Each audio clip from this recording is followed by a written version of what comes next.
अस्सलाम वालेकुम। आज हम सॉल्व कर रहे हैं examples and assignments 12.3 and 12.4। Means के हम सॉल्व करेंगे एग्जांपल 12.3 को और एग्जांपल 12.4 को, और साथ में हम सॉल्व करेंगे असाइनमेंट 12.3 और असाइनमेंट 12.4। इसको हम आज के लेक्चर में सॉल्व करेंगे। तो एग्जांपल 12.3 जो है, it says that what is speed of light in water having index of refraction is 1.33। ये कहता है कि वाटर में लाइट की स्पीड फाइंड आउट करें अगर वाटर की रिफ्रैक्टिव इंडेक्स 1.33 हो। तो स्पीड ऑफ लाइट को फाइंड आउट करने के लिए सबसे पहले मैं लिखता हूँ गिवन डाटा।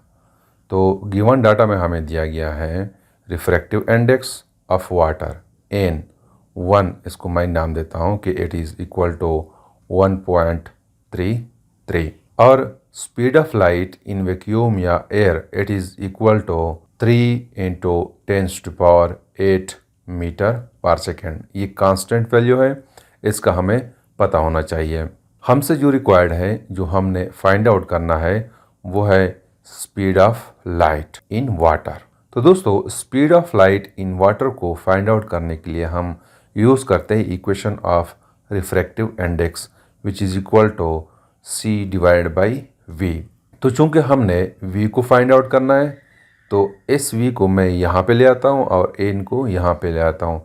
तो this equation will become equal to v is equal to c divide by n। तो यहाँ पे मैं वैल्यूज पुट करता हूँ। c की वैल्यू है 3 इंटू 10⁸ मीटर पर सेकेंड है, और रिफ्रैक्टिव इंडेक्स ऑफ वाटर जिसको मैंने n1 से शो किया है, इट इज़ इक्वल टू 1.33। तो इन वैल्यूज़ को जब हम आपस में डिवाइड करेंगे तो हमारे पास वैल्यू आ जाएगी 2.26 इंटू 10⁸ मीटर पर सेकेंड।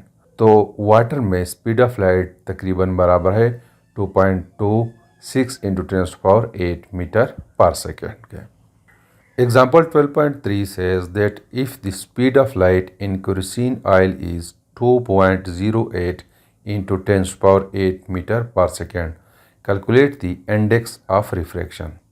ये कहता है कि केरोसिन ऑयल, जिसको हम उर्दू में मट्टी का तेल कहते हैं, और इसको हम मुख्तलिफ पर्पज़ के लिए इस्तेमाल करते हैं। जैसे कि फॉर एग्ज़ाम्पल पेंटिंग जब हम करते हैं तो वहाँ पे भी हम केरोसिन ऑयल को पेंट के साथ मिक्स करते हैं, और डिफरेंट पर्पज़ के लिए हम इसको इस्तेमाल करते हैं।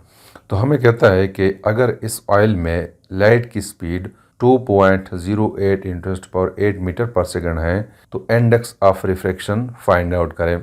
तो सबसे पहले मैं लिखता हूँ गिवन डाटा।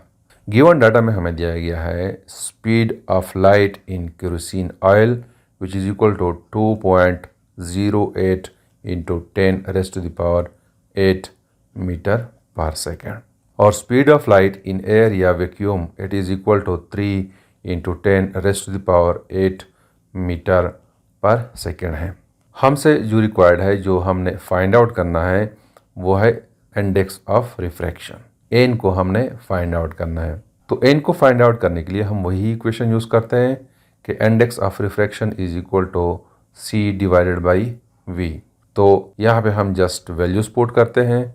सी की value 3 into 10⁸ metre per second है, और वी जो है it is equal to 2.08 into 10⁸ metre per second है। तो इसको जब हम आपस में डिवाइड करेंगे तो वी विल गेट 1.44।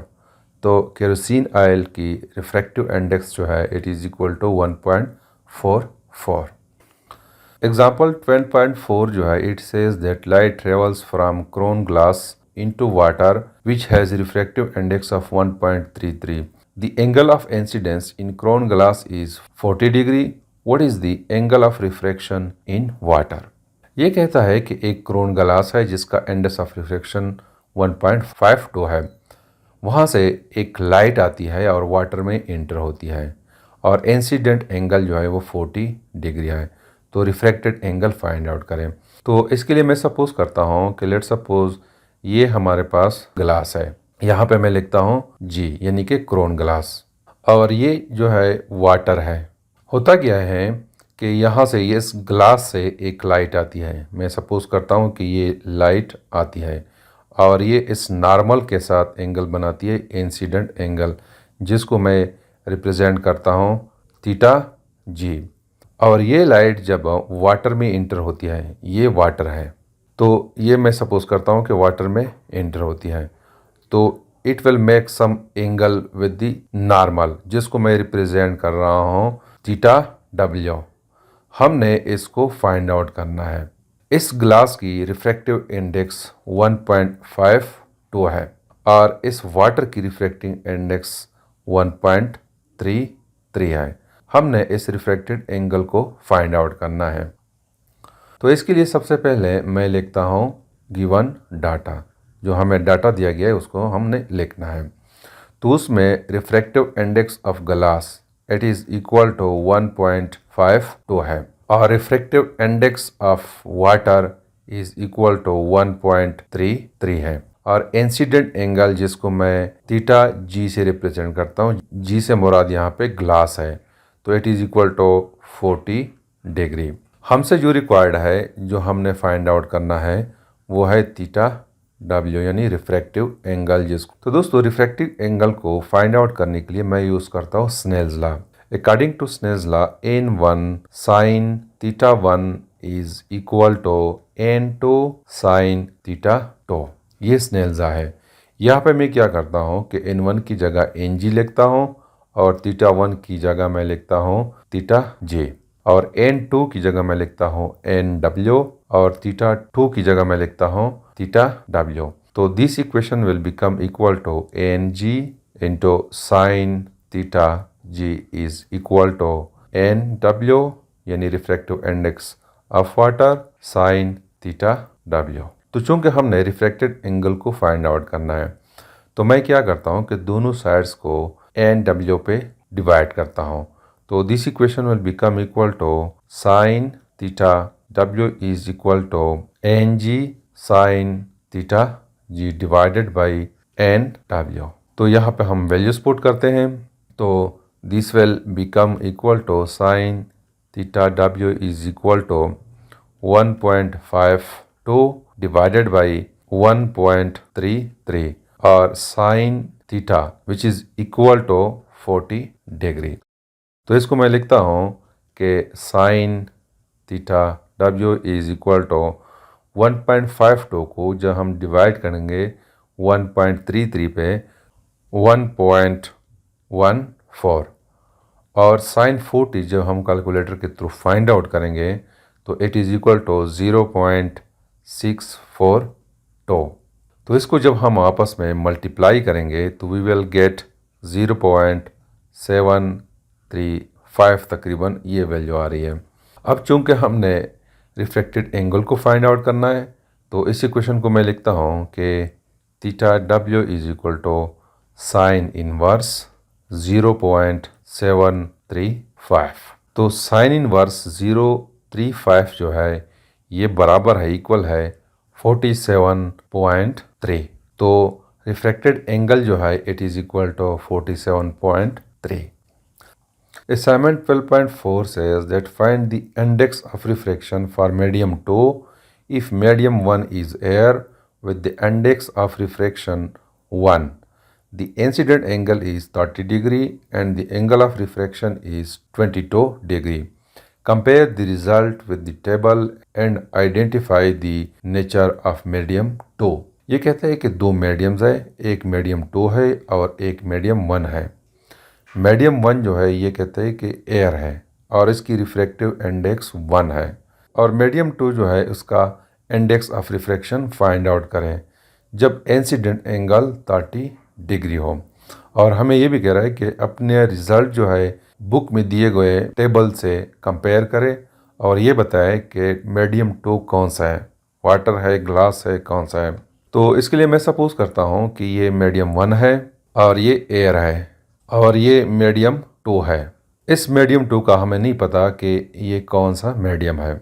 तो ये मीडियम 1 जो है एयर, यहाँ से एक लाइट आती है, ये एक लाइट है और ये लाइट नॉर्मल के साथ एंगल बनाती है 30 डिग्री। और यहाँ पे रिफ्रैक्टेड एंगल जो है it is equal to 20 degree, यानी अगर मैं कहूँ ये थीटा 1 है और ये थीटा 2 है, तो हमने इस मीडियम 2 का index of refraction find out करना है। तो सबसे पहले मैं लिखता हूँ गिवन डाटा। गिवन डाटा में हमें दिया गया है इंसिडेंट एंगल जिसको मैं थीटा 1 से रिप्रेजेंट कर रहा हूँ, it is equal to 30 degree, और थीटा 2 जो है it is equal to 22 degree, और index of refraction of medium 1 जिसको मैं n1 से रिप्रेजेंट करता हूँ, इट इज़ इक्वल टू 1।